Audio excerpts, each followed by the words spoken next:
Hello everyone, it's Jamal Thomas. Welcome to the Progressive Soapbox.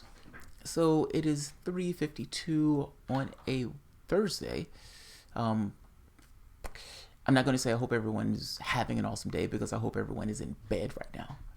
I know there are going to be a few diehards that are going to be here with me, but hopefully most people are asleep snugly in their beds. Couldn't sleep, so I decided to do the news, do videos. One of the things that needs to be challenged, and Debbie makes a good point when she's talking about Glenn Greenwald, so let's stay in that framework of thought. The narrative itself, the pretext. What are you using for the pretext to come to a decision on an attack of anybody? Putting to the side for the moment, you're in that country illegally. Put aside to the moment that there's no reason for the government to do it, seeing that the government has, for all intents and purposes, generally what it wants. Trump says he's leaving, whether he's doing so or not, at the very least he announces it. Russia is backing the Syrian government, that 90% of the territory is cleared. You have everything you want. Why do you fuck it up with a gas attack? Seymour Hersh makes the point that, look, the original pretext that is being used to say that the Syrian government is doing this needs to be challenged. It should be held with a vast amount of suspicion, seeing as there are doubts that the Syrian government even had that particular brand of chemical, meaning the terrorists in that region of the world had access to that chemical. And Seymour Hersh has access to a document, essentially from intelligence survey of sorts. He's going to explain it better than I'm explaining it. Saying that we know that these guys have chemical weapons in that region of the world, in Syria. We know that Turkey and Saudi Arabia is supplying these weapons, or at the very least is making these chemicals available for these people to use as a weapons thing. And the fact is, there's a different chemical, meaning the sarin that's being used, or that was used in a chemical strike, was different than the sarin gas that the Syrian government used. At the very least, that doesn't necessarily say that the Syrian government didn't do it, but it does raise questions. Not just raise questions, it should be held with a hell of a lot of suspicion, seeing as what is about to take place is going to be catastrophic. Do you understand the terrors that await you? And you have Donald Trump at the helm of the ship. Do you understand the potential terrors? Not just the direct military conflict with Russia. This is possibly the terrorists themselves having access to chemical weapons. So understand what we're saying here. Whether the United States knew this, which the United States does know, meaning if the United States knew this and didn't do anything about it, then to some degree they're complicit, if not necessarily responsible for the chemical strike. Now, you can make an argument that the reason they wanted that chemical strike is because they wanted regime change in Syria in the first place. That's been a consistent strategy going from one administration, Republican, Democrat, regime change in one country after the next. And that's what they've done, even under Trump, who said he's going to be conciliatory. So Trump comes out saying, I'm pulling the troops out of Syria, and all of a sudden there's a gas attack. Seymour Hersh makes the point that everybody is immediately jumping to Syria, using the previous one as this justification of blame for this one, when they haven't even established a point for that one. What if the United States gets more involved in Syria? What if Russia also gets involved in Syria, meaning Russia shoots down munitions and shoots down the places that actually fire either the jets themselves or the artillery? What if the United States gets more ensconced, meaning we have troops in Syria? No congressional oversight. Congress hasn't said squat. The president of the United States has made the choice himself to put troops in Syria. There are troops in Syria right now, illegally in Syria right now. Syria is not on the border of North Carolina. It's in a completely different country, and it is aligned with Russia, Iran, and some other countries in Turkey. Russia has been jamming drones in that area of the world, meaning Russia is jamming and directly interacting with United States military. Whatever you thought a proxy war was before, this is a hot war, and it is heating up. Or at the very least, you can call it a warm war, but it's fucking heating up. What happens if the United States servicemen just so happens get hit with chemical strike? Oh, the prior premise was never established, meaning everybody has gone by this premise that Syria did it. But what if Syria didn't do it? And now that everyone is gone with the premise that Syria did it, what happens if they do the same thing to American servicemen? That would get America further ensconced into the war, I guarantee you. And all of this because the first premise was a lie. It was never challenged. Built up on lies. This has terrors. That's all I'm saying. If American servicemen are hit with chemical weapons, oh God. Oh my God. Let's listen to Seymour Hersh. Seymour Hersh is going to explain his point. He wrote this article around the time that Obama was talking about doing the strike. They wouldn't publish it in the United States. There was a very specific narrative that the United States media wanted to push, and having somebody contradict that narrative was unliked. Also, Donald Trump coming out saying that we don't have anything, contradicting us was a lie. The intelligence surveys showed that these guys had weapons in that area. The New York Times even knew that they had weapons in that area.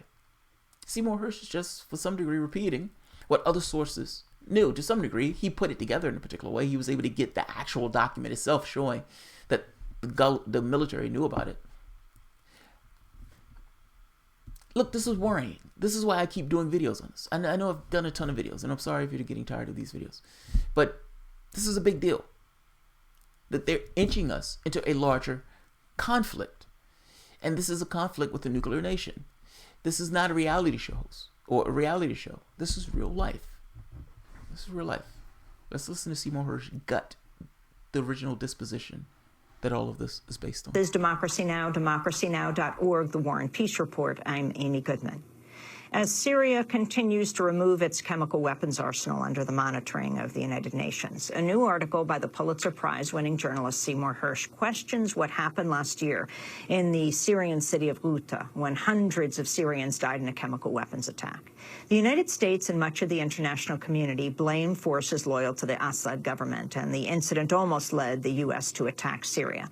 But according to Hersh, while President Obama and Secretary of State John Kerry were making the case for U.S. strikes, analysts inside the U.S. military and intelligence community were privately questioning the administration's central claim about who is behind the chemical weapons attack.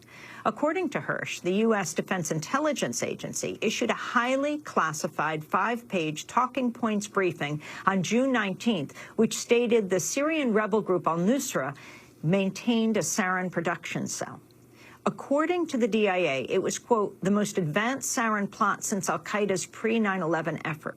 The DIA document went on to state, quote, Turkey and Saudi-based chemical facilitators were attempting to obtain sarin precursors in bulk, tens of kilograms, likely for the anticipated large-scale production effort in Syria. A month before the DIA briefing was written, more than 10 members of al-Nusra were arrested in southern Turkey with what local police told the press were 2 kilograms of sarin. Investigative journalist Seymour Hersh now joins us from Washington, D.C. His latest piece is headlined The Red Line and the Rat Line. It was just published in the London Review of Books. Cy Hersh, welcome back to Democracy Now! Lay out what you found. Well, you just laid out part of it. I think the most important thing about the document is that, as you know, I was on this show, and the London Review did a piece that I wrote months ago, questioning just the whole issue of who Sarin was the title. It wasn't clear. This doesn't mean we know exactly what happened in Eastern Ghouta. What we do know, I'm talking about the military, the Pentagon, and the analysts, is that the sarin that was recovered wasn't the kind of sarin that exists in the Syrian arsenal. It just raises a grave question about one of the basic elements of the president's argument for planning to go to war. The real point of this shed document, and the reason I wrote so much about it, is because when I did that piece months ago, the White House said they know of no such document, and they have no information about sarin being in the hands of al-Nusra or other radical groups, or jihadist groups inside Syria. Point, that's a lie. That's a lie. Once again, intelligence is being used and manipulated in order to suit the whims of whoever's there. But hey, presidents can do whatever they want, right? I mean, when George Bush invaded a country, killed 1 million people, George Bush is out there finger painting right now. The next president that came in said he wanted to look forward. You would think that all crimes are in the past, but he wanted to look forward. He didn't want to do anything about it. So here we are again. Another administration cherry-picking evidence to do what they want to do. This time with another idiot at the helm. A worse idiot at the helm. You understand that when one of these guys come in, like Donald Trump, he knows nothing about the military affairs. Mr. President, I know what you said on the campaign trail, but I need you to sign this document. If you don't sign this document, thousands are going to die. Americans are going to die. They're going to make us less safe. We're going to be attacked. This guy, that guy needs to be crossed off the map. That guy needs to be killed. This drone strike needs to take place. All of these things need to take place. What are you, as a reality show host, with no experience in this type of affairs, supposed to do? Are you going to say, no, I'm not going to do that. I'm going to push back on that. I understand you said that multiple people are going to be killed, but fuck that. I'm not going to do it. I'm going to stand by. No. Donald J. Trump. That's what you're going to do. The military is essentially running the affairs. We are going to get closer and closer. The logic in this is going to be purely militaristic logic. Donald Trump is not necessarily going to have a factor in this. He has no experience in this.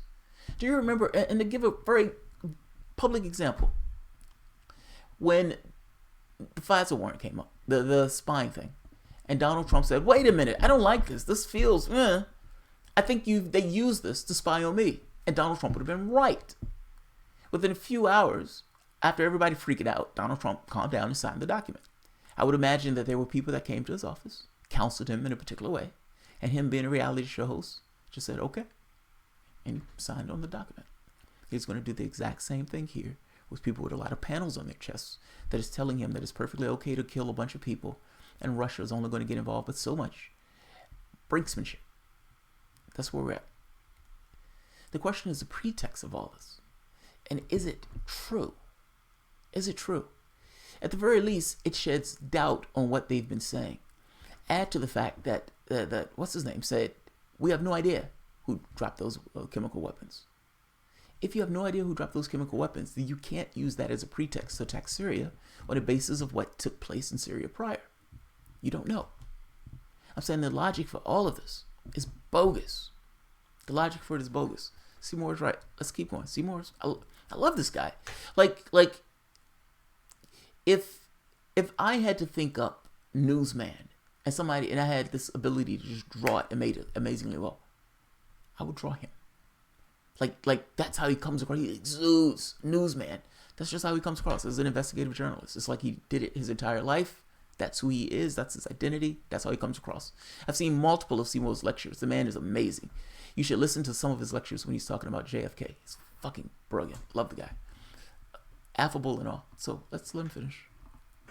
Here's what's scary about it. What's scary about it is the military community. I know that the Southern Command, et cetera, very worried about this possibility. The war is going badly for some of these jihadist groups. They obviously, more than al-Nusra, other groups obviously have the capacity now to manufacture sarin with the help of Turkey. And the fear is that as the war goes bad, some of this sarin, you can call it a strategic weapon, perhaps. When used right, it can kill an awful lot of people very quickly, is going to be shipped to their various units outside of Syria. In other words, they're going to farm out the chemicals they have, who knows where, in Northern Africa, the Middle East, other places. And then you have a different situation that we are confronting in terms of the war on terror. That's the reality. Meanwhile, that is the reality, but it's actually worse than that. Understand, we've been backing these groups, not just the moderates. We've been backing the other groups also. The Independent released a study showing that the United States, well, it wasn't an independent study, but the Independent was highlighting the study, that the United States and Saudi Arabia, that weapons were ending up in the hands of terrorists, not the moderates, the quote-unquote moderates, but in the hands of terrorists at a higher rate than what would be typical from battlefield usage. Meaning that the United States and Saudi Arabia have been shipping weapons and munitions and resources to actual terrorists, not just the moderates as they've been telling the public. The moderate stuff is used as a pretext to actually do it. But it's getting to all of them. They want him out that seat. They want to take his government. That's what that boils down to. It is impossible to look at the situation and not say, or not raise the question, even though it may make you feel icky.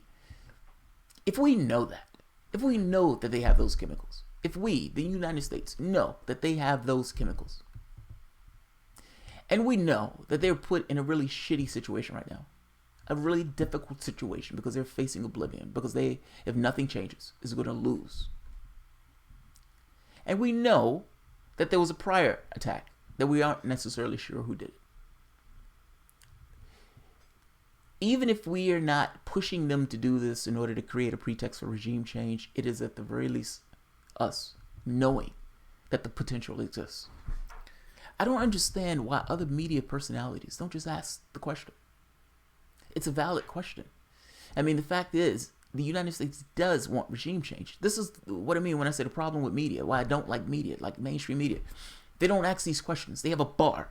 That bar skews what they're saying. They're not objective. They can ask whatever they want. Yes, true. But they don't. The question is, why don't they? That is a perfectly valid question. I would love to get Mr. Oblivious Chuck Todd and ask Mr. Oblivious Chuck Todd, does he know about some of the CIA operations that took place in the United States? And if he knows of some of those operations, why on earth would he just automatically assume that those operations only took place in the past and those things never took place now? And I would ask Chuck Todd, I would engage Chuck Todd on what took place in Libya and the way that we were supporting terrorists in that particular region in order to topple Gaddafi. I would ask Chuck Todd, what is more likely? That the leader of that government, with nothing to gain by doing so, decides to just say, fuck all, I'm going to invite the pretext for Western powers, which those Western powers want that pretext, by the way.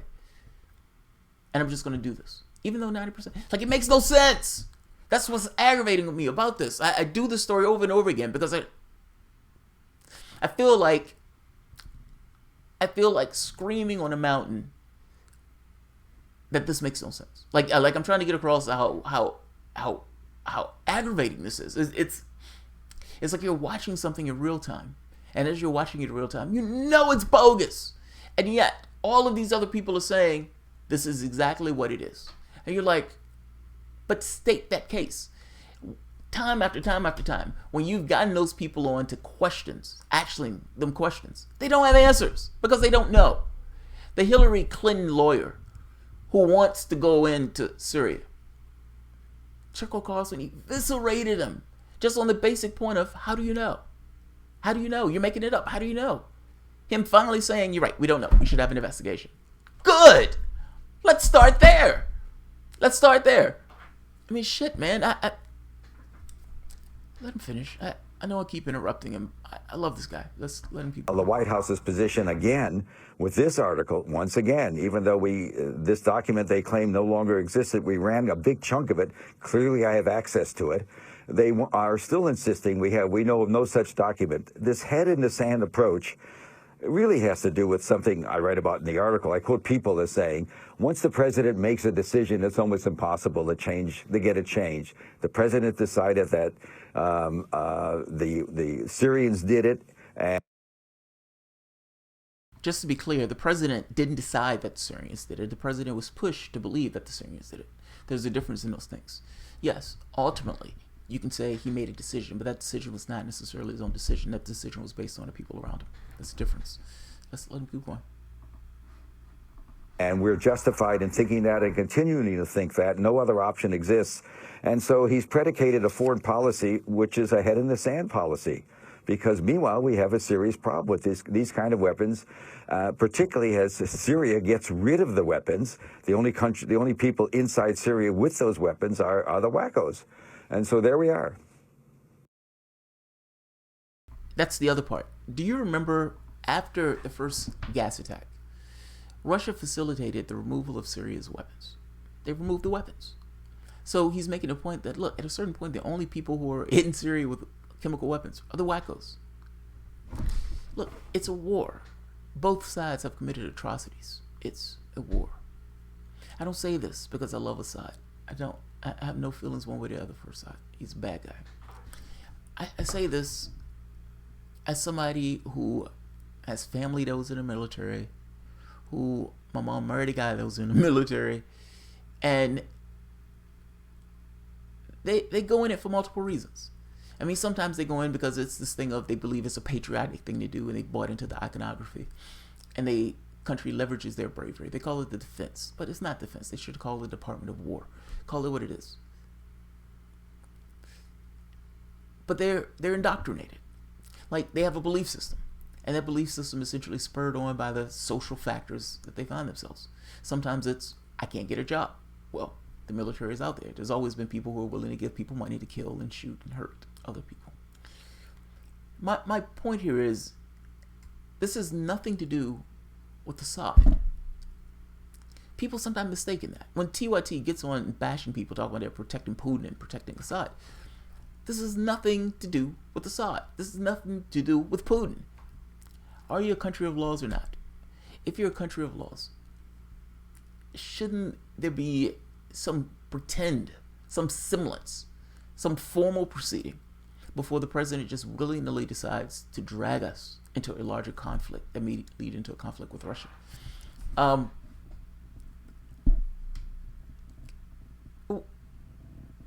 Yeah. I mean, it's maddening to me, because it's this thing of, well, wait a minute, what is the president? He's just doing this willy-nilly. He has no authorization to do any of this. And yet,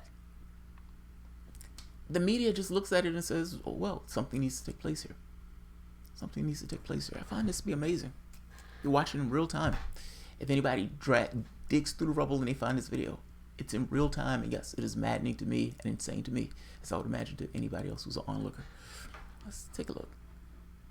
But in just a large point, I want to emphasize that this has nothing to do with Assad. This has nothing to do with Putin. This has to do with whether we're really going to leverage the bravery, really pay the treasure, and actually really kill. We're not killing military. We're killing human beings. We're making other human beings' lives miserable. Do you remember when the first Iraq invasion took place? The second Iraq invasion, the dumber Bush. They attacked the first Bush. They attacked water facilities, sewage facilities, electricity. They bombed Iraq back into the Stone Age. That wasn't attacking the military. Now you can say technically it was this kind of indirect attack on the government. Fair enough. But that is attacking human beings. Call it what it is. You want to kill people. You want to destroy property. You want to hurt other human beings. That's what it is. That's exactly what it is. Not to mention, you don't have any authority to do so. Congress hasn't voted on squat, and you have no evidence. Let's keep going. What is the rat line? The rat line is an informal designation of us. The CIA is, there's a lot of very competent people in the CIA. I give it a hard time, but you've got to acknowledge a lot of very bright people still work there, and they know what they were doing. During the Iranian war, when Cheney and Bush were deeply involved in trying to find out whether there was a secret underground nuclear facility inside Iran, they absolutely believed it. We would send in joint special operation teams undercover from Pakistan, from wherever, through routes that the CIA had known for smuggling and moving cash. They would use those rat lines to go in. And the rat line in this case is very early in 2012, when I don't know why, but maybe because of the hubris over what the victory we thought we had in Libya, ousting Gaddafi, which is a mess of its own, we set up a covert, a very secret operation inside Libya to funnel arms through Turkey into the Syrian opposition, including all sides, those who were secular, those who had legitimate grievances against the Assad government, and the other groups sponsored by the Saudis and the Qataris, who are really trying to create a Wahhabi or Salafist government in Syria, take it over. And this was a very secret operation that went for a long time. It only ended when the consulate in Benghazi was overrun. And it was done without, as I write, without telling Congress.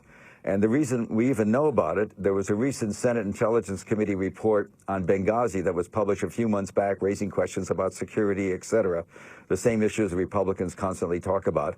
But there was a secret annex to the report that described this process of funneling stuff, and it was done with money, actually, from the Turks, from the Saudis and the Qataris. We sort of used their money, and we funneled to use it to buy weapons and funnel it. The CIA was deeply involved in this. In effect,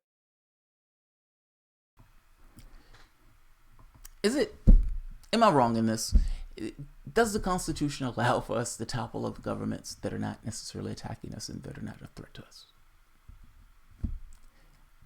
I don't understand why the media never asks that question. They never ask the question. Like, it never comes up. Is this even constitutional? I mean, you guys are talking about war. Is this constitutional? Congress has declared nothing. Now, that being said, Congress may declare something at that point, but I guarantee you, the moment that they do, it's gonna spiral into fuckery. So let's keep going. In fact, you could almost say that in his own way, Obama, you could call it shrewd or brilliant. He was almost channeling Saudi Arabia and Qatari and the Turks to get something done we wanted done, which was to have the opposition defeat Bashar Assad. And that's what it was. It was a long-running operation that only ended. And by the way, when it ended when we shut it down after Benghazi was overrun, we suddenly saw all kinds of crazy weapons be showing up, including man-pads, the shoulder-held anti-aircraft missiles. They were suddenly showing up inside Syria in the hands of various jihadist groups. This corroborates what the Independent article said. The Independent article saying a study shows that weapons were ending up in the hands of people at a far higher rate than what would under normal circumstances on the battlefield, meaning from the United States and Saudi Arabia. Well, there you go. There you go. Rat line. Let's keep going. So clearly, the rat line we set up after we shut it down had a life of its own, which is often that happens in these kind of operations. After the Syria talks concluded earlier this year, Secretary of State John Kerry renewed his backing of the departure of Bashar al-Assad and said the United States is prepared to increase support for the rebel opposition. Who has done more to make Syria a magnet for terrorists than Bashar al-Assad. He is the single greatest magnet for terrorism that there is in the region. And he has long since, because of his choice of weapons, because of what he has done, lost any legitimacy. I will just say to you that lots of different avenues will be pursued, including continued support to the opposition and augmented support to the opposition. That was Secretary.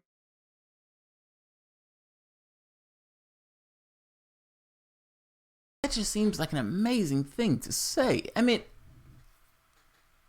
how does that work?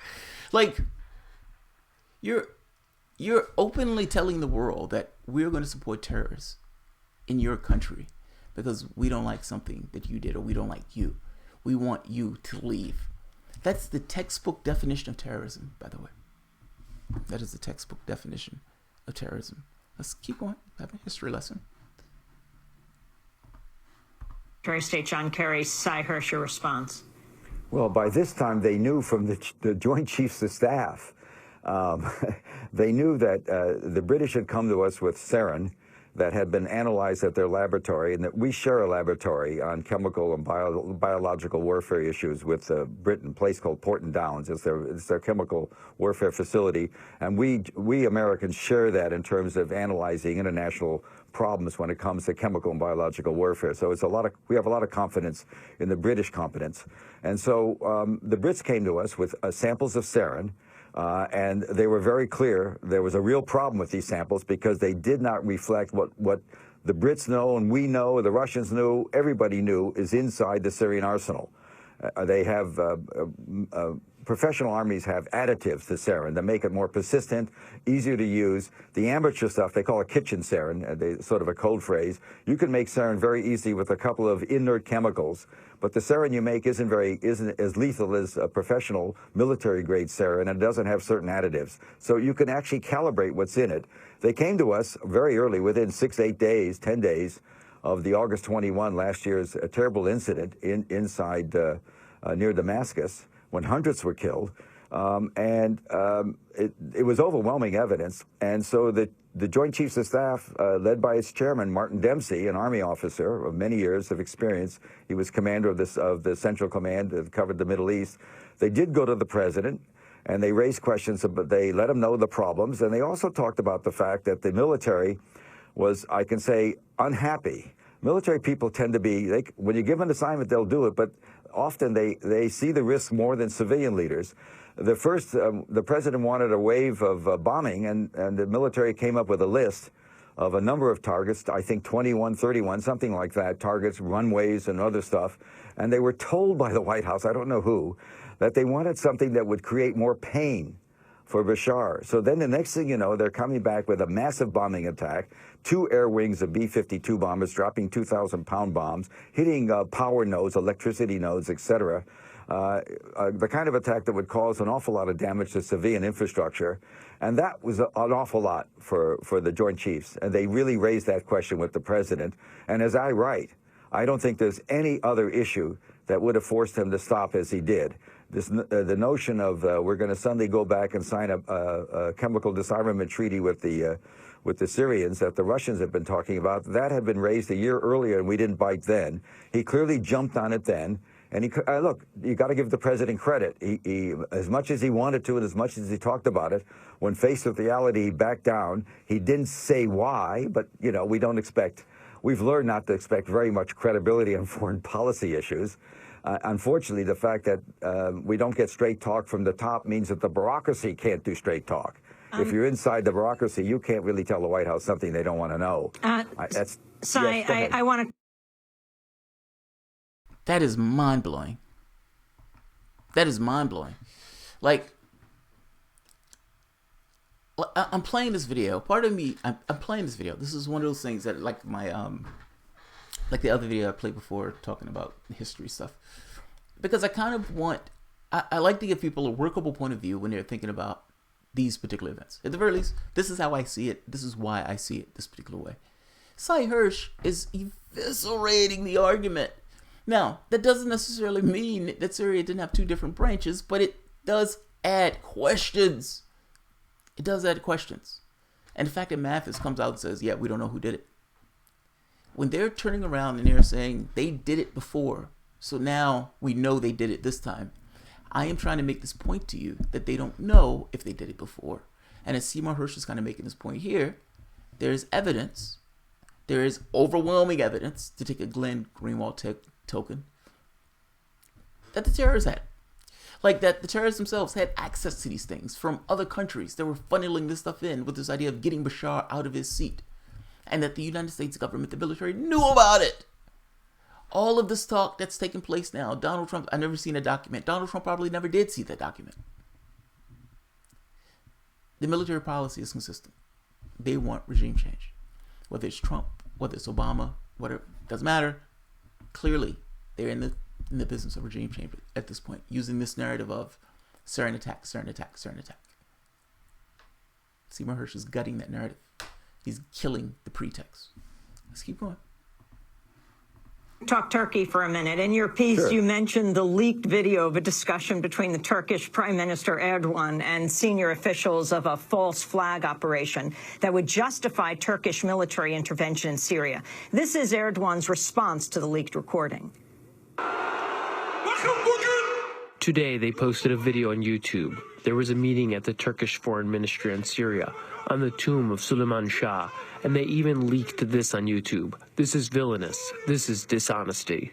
Turkey briefly imposed a ban on YouTube following the leaked recording. Sy Hersh, could you explain what the Erdogan administration's support for the rebels, the Turkish support for the rebels, has consisted of and where the U.S. now stands on this? Well, where we stand on it now is that there's not much we can do about it. Let me just tell you what we know. What we do know is that al-Nusra groups have been inside Turkey buying equipment. There's also reports that they've also received some training from the Turkish intelligence services, which is headed by a man named Fidan, who's very known. There's reports, wonderful report in the Wall Street Journal recently about Fidan's closeness not only to Erdogan, the prime minister and the leader of Turkey, but also to the most radical units. He's there, and so is Erdogan. They're all supporting, if they have a choice, they're supporting the more fundamental groups inside Syria. And so we know they supply training. We know also there's I guess you could call it another rat line. There's a flow if you're going to send the chemicals that, when mixed together, melded together, make sarin. They flow. That flow comes from inside Turkey. Sort of a paramilitary unit known as a Gendarmerie, and the MIT both are responsible for funneling these things into radical groups. There's actually a flow of trucks that brings the stuff in. And so Turkish involvement is intense. And I can tell you, and as I wrote in this article, the conclusion of many in the intelligence community, I can't say it's a report because they didn't write a report about it. The conclusion was, based on intercepts we have, particularly after the event, was that there were elements of the Turkish government that took credit for what happened in Eastern Ghouta, with the point being that this Sarin attack crossed Obama's famous red line. If you know, Obama had said in the summer of 2012, there's a red line that if they cross in terms of using chemicals or doing too much, the opposition, he will bomb to stop Bashar. And so Turkey was trying repeatedly in the spring. There's a lot of evidence there were some attacks in the spring. The UN knows this, although they don't say it. I write about that too in the article. And also the American community knew. That's the reason why that secret report I wrote about, the talking paper was written. We knew that the radicals had used, the jihadist groups had access to nerve agent and had used it against Syrian soldiers in March and April. Those incidents that were always described by our government as being the responsibility of the rebels. That's mind-blowing. Like, I didn't know that. I didn't even know that. That is mind-blowing. Like, that, wow, that's mind-blowing. Yeah, man, we're watching this in real time, and they're pulling the wool over a lot of people's eyes. And just to make his point clear, to back up his point, right here. UN source says Syrian rebels, not Assad, used sarin gas. A member of the United Nations Commission of the Inquiry announced on Swiss-Italian television show that he believes that the Syrian rebels have used chemical weapons on Assad troops. Let that linger. With high confidence. It's just not so. And the report makes it clear we've had a huge problem before the August attack in near Damascus. We knew about this potential in months before, and it's the kind of information, for some reason, it doesn't fit with what the administration wanted to hear, so it just never got out. Yes. Sai, on Sunday, the website EA Worldview published a piece headlined, "There's No Chemical Weapons Conspiracy," dissecting Hersh's exclusive on insurgents once more. The author, Scott Lucas, questioned the claim that rebels could have been responsible for the chemical weapons attack last August, given the range and scale of the operation. He wrote, quote, "Reports on the day and subsequently indicated that 7 to 12 sites were attacked with chemical agents at the same time. In other words, whoever was responsible for the attacks launched multiple surface-to-surface rockets with chemical payloads against opposition-held towns in East Ghouta and one town in West Ghouta near Damascus. The chemical attacks were followed by heavy conventional attacks." The author, Scott Lucas, says that you fail to ask questions about whether anyone apart from the regime would have the ability to carry out such an extensive operation. Sai.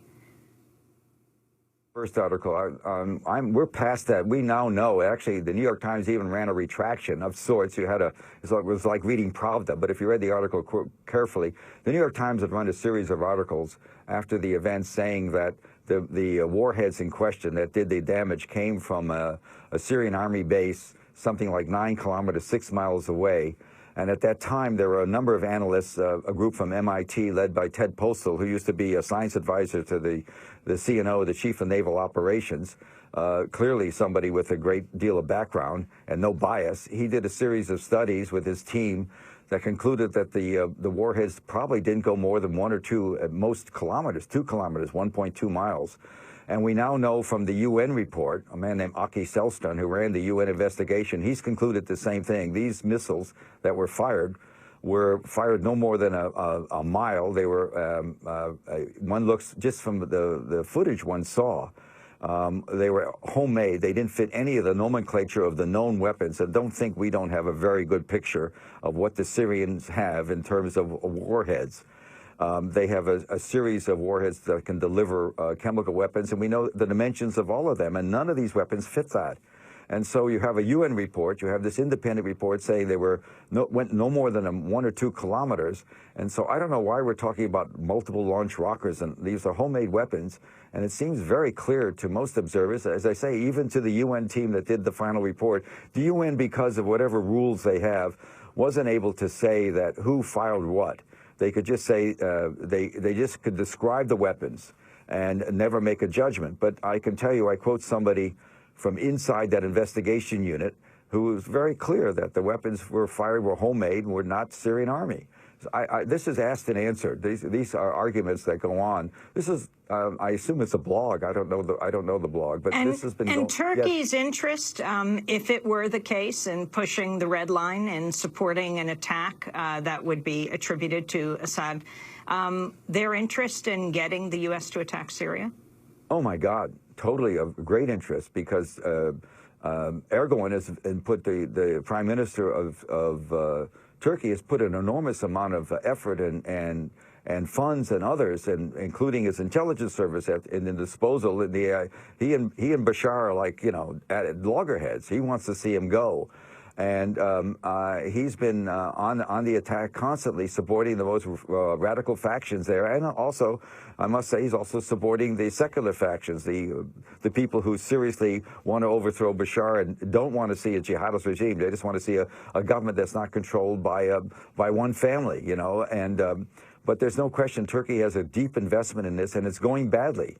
It's very clear now that the Syrian army has the upper hand, and is essentially, the war is essentially over. I know I don't like to, in terms of getting rid of Bashar, that's no longer a done deal.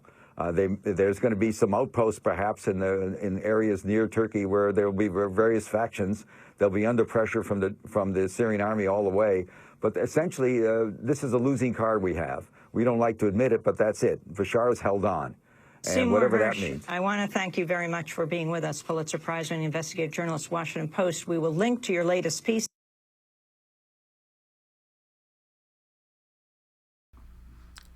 Yeah, that's amazing. That's absolutely amazing. And some of this stuff is mind-blowing. He's eviscerating their argument. Like, when you combine, we did not know who did it, with the terrorists also have access to those things, those munitions. The pretext, at the very least, you need to really get into the details before you start deciding on what actions to take. And the fact is, they didn't care about the details. They didn't care, but they didn't have a, proof or evidence or anything else. They had a very specific narrative that they wanted to carry out, and they wanted to get him out of that seat. And you had one government after the next, be it the United States, Turkey, Saudi Arabia, Qatar, all trying to get him out of that seat. The wild part about it is I was wrong. I thought Turkey was in alignment with Russia on this, but I guess I was wrong. That's amazing. Absolutely amazing. All right. I'll leave it at that. Stirring the pot politics, that's exactly what it is. We need to get people in there who are malcontents and pissed off and extremists in order to take his ass down. And yeah, if you have a strongman, an autocrat family, you have no other way to do that, because otherwise he's going to be there for life. So it's either going to be an internal revolution or a little prodding. Let's prod it a little bit. Let's prod it. It's amazing. This is really only going to hurt Syrians, human beings. Yes, the government may topple, but what you're talking about is hurting human beings. Whatever you think of these chemical weapons, what you're about to do is going to be 1,000 times worse. You will not be liberators. You will be murdering human beings. Call it what it is. If you ask for military action, if you ask for escalation, if you ask for bombing, call it what it is. You're talking about murdering other human beings. And it's not going to be, oh, we just hit military installate. No. You're talking about murdering human beings. If we're going to do this, we need to call it what it is. No more euphemisms. No more euphemisms. All right, guys. I'm going to end this. I am overly apoplectic about this. Like I've done so many videos on this for that very specific reason. I feel like I am watching something in real time that makes no logical sense. And yet they're going along with it one after the next after the next. And you're pointing to it like, that makes no sense. What you're saying makes no sense. You have the majority of the public that just goes along. They're just, they're working their days. They come out. They don't necessarily pay attention to the news per se. They're just, those fucking Russians and those, bloodthirsty Syrians. Those Middle Easterners can never get it together. If they only knew. If they only knew the truth. All right. I'll leave it at that. And by the way, when I say it doesn't make logical sense, don't misunderstand me. It's, what does the world look like to somebody from a humanistic value versus somebody with not that value, who looks at this as a zero-sum game, this kind of game of chess across the world where you don't necessarily take human pain or misery into account. I understand it from that context. To me, that's the context of politics. That's the way politics operates to me. That is a cynical portrayal of politics, but that's the way I see it. I even see that as being the way international politics works, with stronger countries dominating the weak, using laws themselves in order to maintain and restrict smaller countries, while at the same token ignoring those laws when they want to ignore those laws. Same thing happens in the United States. Same thing happens, I would imagine, in all countries. So from that standpoint, it makes sense. It's the strong coming up with some kind of justification to do whatever it wants, while coming up with a legal apparatus to constrain and to attack people it doesn't like. That's the world. That's politics. Now, internal politics is slightly different, but from the standpoint of international politics, that's international politics. The fact that Russia has aligned itself with Syria puts a twist in this. Because in the same way that you've had events in World War I just tumble into fuckery, now you have the perfect situation for the events to tumble into fuckery. So, this is terrifying. This is terrifying. Alright guys, if you enjoy the content, please feel free to share, like, subscribe, and of course, as always, PayPal or Patreon. Thanks everyone.